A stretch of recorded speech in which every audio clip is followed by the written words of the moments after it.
العربية نيوز. عنوان الحقيقة.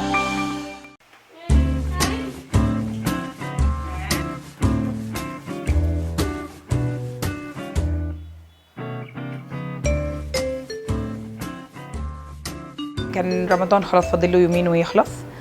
سمعت صوت كلب بيهوهو وصوته بعيد، واضح ان هو واقع ما بين الكتل. قعدت ادور على مصدر الصوت، مش عارفه هو فين. عدى اليوم التاني نزلت برضو ادور، الصوت لسه بعيد بس موجود صوت كلب صغير بيعوي من كتر الألم. بقيت كل قلقي ان ده كلب صغير، الجو حر وحبيس ما بين الكتل ومش عارفه اجيبه.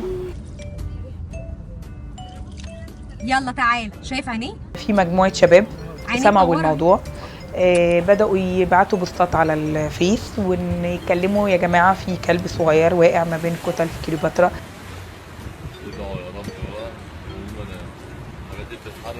شفت بوست على الفيسبوك ان كان في كلب هاسكي محشور ما بين الخرسانات عند كليوباترا على البحر في فندق نوبل. بدأنا نحاول ننزل بقى نشوف اي مخرج، اي فتحه نحاول ننزل فيها ما بين الخرسانات دي.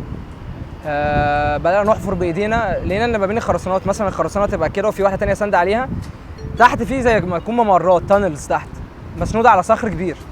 بس الصخر الكبير ده المكان ضيق جدا، انت تقدر تخش بجسمك، يعني حتى لو طفل ما يقدرش يخش، هو على حجم الكلب بالظبط. خد ايدك، هات ايدك يا محمد. انت محشور؟ طب ما تخش بالعرض.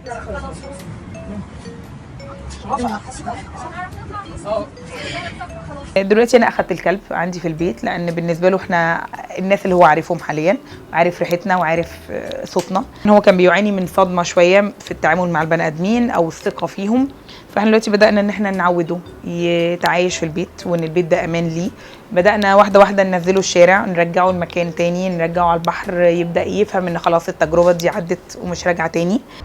فكان احساس مش طبيعي، انت انقذت روح طبعا. بس